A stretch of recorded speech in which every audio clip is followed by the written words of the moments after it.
Fuel family, man, have we been watching God do some special stuff here at church. I mean, He has been so kind to us. We've seen dozens of people giving their life to Christ, entering into the waters of baptism. We've got tons and tons of visitors that come as our guests each week, and it's been amazing to watch. And it's made me stop and think about our guest experience. Are we doing the very best that we can do through the way that we serve? And it's really made me think about a strategy that I wanted to push forward to all of our teams. And the strategy is called Be Great. Now, this comes from Matthew chapter 20, verse 26, where Jesus says, "Whoever would be great among you must first be your servant." And so I want to take this acronym, Be Great, and show you the strategy that we have for our service. The B stands for Be Proactive. Look for ways to serve, assist, to help guide.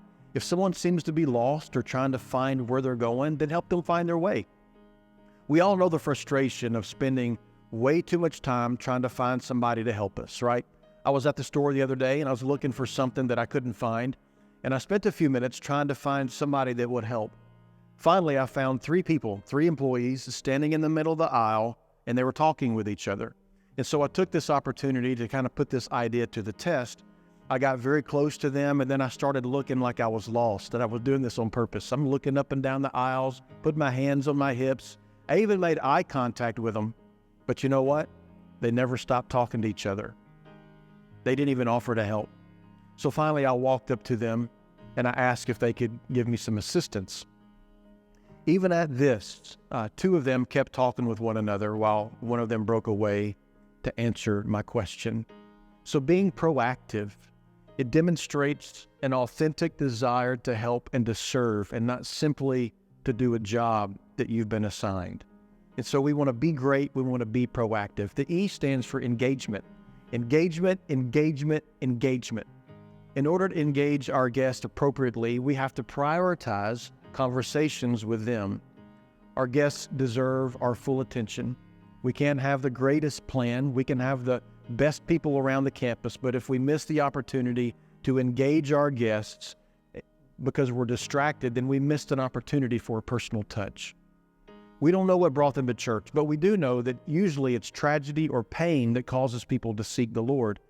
They knew enough to go to church to find the Lord, and so when they come, we need to be ready to engage them. And the greatest way to ensure that we don't miss an opportunity to greet our guests is by making sure that we are free from distractions. The G stands for genuine interest. Showing a genuine interest in others is the best way to make them feel important, to make them feel loved, to make them feel cared for. If we're able to make a personal connection, then they're more likely to return. They're more likely to return if we make this personal touch with them. If it becomes a meaningful part of our engagement, then they might become a meaningful part of our family. Most people feel alone. They feel isolated. They want to belong somewhere. They want to be a part of something. And if we make that personal connection through genuine interest, the likelihood of them feeling like Fuel can be their home increases significantly. If you see them again the following week and you're not even serving, then make sure you go out of your way to say hello. This is what genuinely interested people do. The R stands for remember their name. Remembering someone's name shows that you're listening. It shows that you care. It's a subtle but powerful relationship device that makes the difference in making something real and personal or not. When I was a kid, my dad had me read a book by Dale Carnegie called How to Win Friends and Influence People. One of the points that he makes in the book is he really drives this point about the importance of remembering someone's name. And he says this in the book. He says, remember that a person's name is to that person the sweetest and the most significant sound of any language. Now, I don't think that Christians are that prideful that they love to hear their own name more than anything else, but I think it's true that when we remember someone's name, they feel very, very valued and very important. Before Lakes Church was called Lakes Church, before it was called Church at the Mall, it was simply called First Baptist. Patty and I were members there. I actually played the trumpet in the orchestra. And when we became members, we had a very brief encounter with Pastor Jay Dennis on that day. And then several months later, we attended an event that they were having at the hangars at Tiger Stadium. And Patty walked up to me and she said, "You're not going to believe this, but Pastor Jay just called me by my name when he said hello." And I said, "There's no way he called you by your name. You must have thought he said, 'Hi, Patty.' But there's no way he would remember us. This was many months ago." And so we took off to find him. And the plan was that I was going to engage him and say hello to him and see what he would do. Well, we found him. And I said, "Hey, Pastor Jay, how are you?" And he says, "Mike, I'm doing great. How are you guys doing?" Let me tell you something. I was blown away. I couldn't believe that he remembered our names. And I asked him, I said, "How in the world do you remember our names after such a short introduction so many months ago?" And I'll never forget what he said. He said, "Mike, I've been praying for you and Patty faithfully by name ever since that day. And you know what? I believed him. And that day I became a huge supporter and a huge fan of his." Remembering people's names isn't always easy, but it's worth the effort if you want to make a great second impression. As soon as you walk away, write their names down if you have a hard time remembering them. Commit it to memory. Commit to pray for them. That way, the next time you see them, you can call them by name and make them feel like they're super important and super valued. The E in Be Great stands for eye contact. All you have to do to make someone feel unwelcomed or unimportant is to make sure that you're looking around while they're trying to talk to you. This does three things for us when we make eye contact. Firstly, it demonstrates respect. Number two, it shows that you're engaged. And number three, maintaining eye contact helps you read their body language. Are they subtly backing away? Are they looking around? Are they trying to escape? Do they feel uncomfortable or trapped? Do they just want to be left alone? Eye contact helps us see the bigger picture and respond appropriately because we don't want to chase our guests away.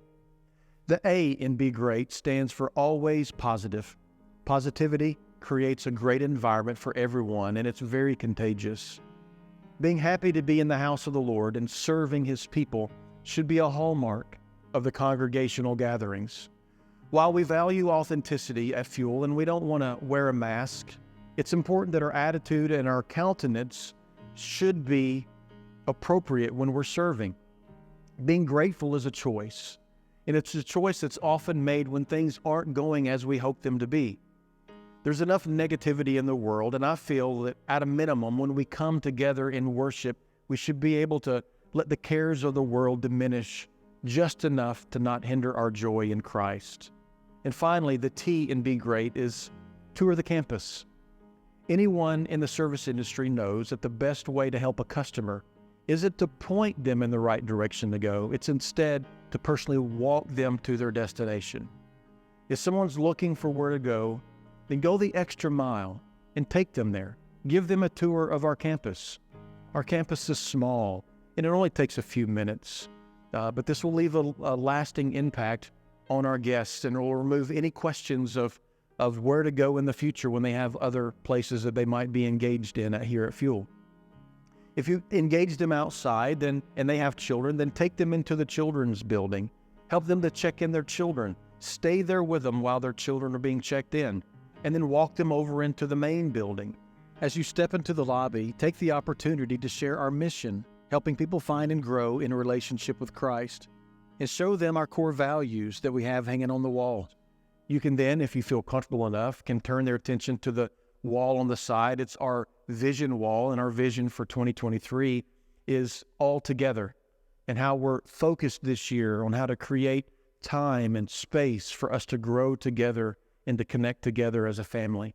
Take them into the cafe. Show them where to find the bathrooms. Walk them into the sanctuary and help them find a seat. I'll tell you what will go the extra mile is if you show them where the coldest seats are in the sanctuary. Now, this might sound like a small thing, but imagine if you're sitting in a new environment and you're cold the whole time, you're probably not going to get a whole lot out of the service. So even though it sounds like a small thing, it's worth the extra effort, and the information could make a tremendous difference in their overall experience. If you don't know where the coldest areas are, just ask one of the staff members or even maybe one of the greeters or ushers that's in the sanctuary. I believe that we can be the greatest church around, and in order to be great, We need to be focused on serving well. Take ownership of Fuel. This is your home. This is your family. Treat the guests that come through these doors as if they're walking through the front door of your own home. The Lord's doing great things here at Fuel. Let's do our part by being the best first impressions and the best greeters that we can possibly be. Now go be great.